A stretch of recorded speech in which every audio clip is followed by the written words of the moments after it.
Assalamualaikum warahmatullahi wabarakatuh. Perkenalkan, saya Elsya Afarin Putri.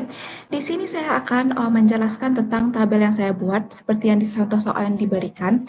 Di mana yang di soal yang ketiga yaitu kita diminta untuk membuat laporan pengembalian buku yang lengkap di mana ada kode pengembalian, tanggal kembali, kode pinjam, jatuh tempo, nama anggota, judul buku, pengarang, kategori buku dan juga denda yang kita gabungkan. Di sini sebelumnya saya sudah membuat masing-masing tabelnya. Itu yang pertama ada tabel anggota, tabel buku, tabel peminjaman dan juga tabel pengembalian, di mana di sini tabelnya itu masih terpisah-pisah.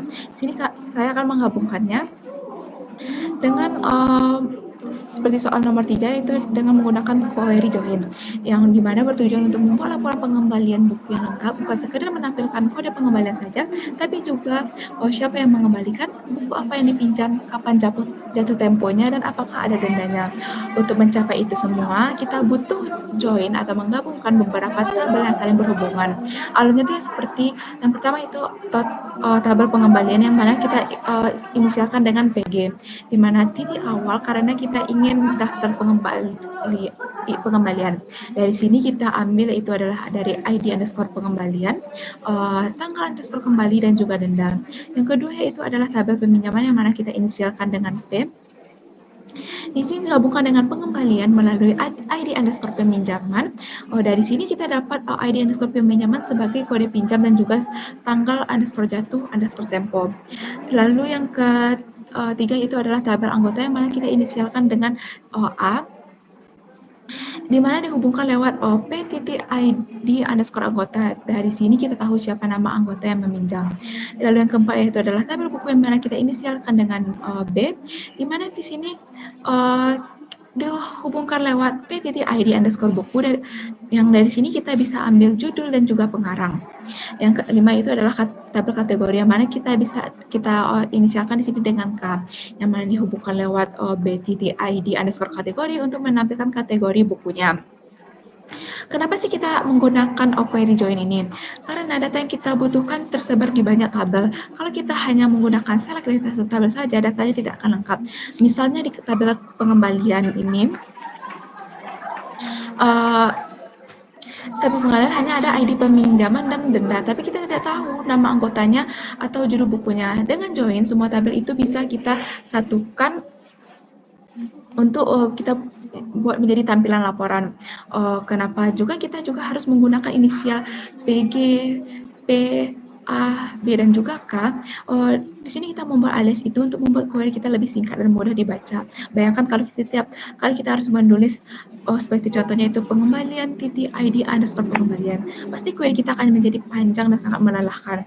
Dengan alias, kita cukup bisa menambahkan PG titik ID underscore pengembalian.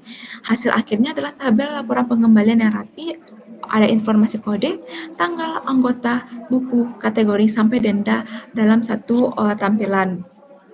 Ya, seperti soal nomor 4, di sini tujuannya adalah untuk mencari anggota yang tidak terkena denda, sekaligus bukan peminjam buku tertentu, yaitu bukunya itu adalah pemrograman web dengan PHP. Alur berpikirnya itu seperti yang syarat pertama, tidak terkena denda. Informasi denda hanya ada di tabel pengembalian, karena itu kita harus menggunakan join anggota, peminjaman, dan juga pengembalian. Dari situ kita bisa filter dengan where PG titik denda sama dengan 0, seperti pada insert yang telah saya buat sebelumnya. Yang syarat kedua yaitu adalah bukan peminjaman buku pemrograman web dengan PHP. Nah, di sini kenapa kita tidak hanya memakai B titik judul pemrograman web dengan PHP, itu hasilnya bisa salah. Kenapa? Karena satu anggota bisa punya banyak transaksi. Bisa saja dia pernah meminjam buku PHP, tapi dia berada di transaksi lain, dia meminjam buku yang berbeda. Kalau kita pakai filter biasa, baris selain buku PHP tersebut tetap muncul. Padahal seharusnya anggota itu tidak boleh masuk dalam daftar. Solusi yang benar adalah dengan memakai not exist atau bisa juga not in. Dengan not exist, kita bisa memastikan bahwa anggota tersebut tidak pernah ada sama sekali meminjam buku dengan judul pemrograman web dengan PHP di tabel peminjaman. Lalu listing nama anggota digunakan supaya setiap anggota hanya muncul sekali walaupun mereka punya banyak transaksi bebas denda. Kesimpulannya yaitu query nomor 3 menggunakan join berantai untuk menggabungkan semua tabel terkait. Hal ini penting karena setiap tabel hanya menyimpan sebagian data dan kita perlu menggabungkan untuk menghasilkan laporan yang utuh. Sementara query nomor 4 lebih fokus ke filtering atau penyaringan data.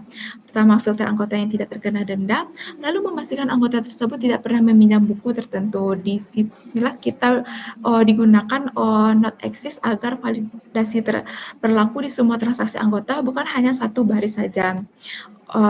Dengan query ini, dengan logika ini, query yang kita tulis bukan hanya sekedar menampilkan data, tetapi benar-benar menjawab kebutuhan informasi yang diminta.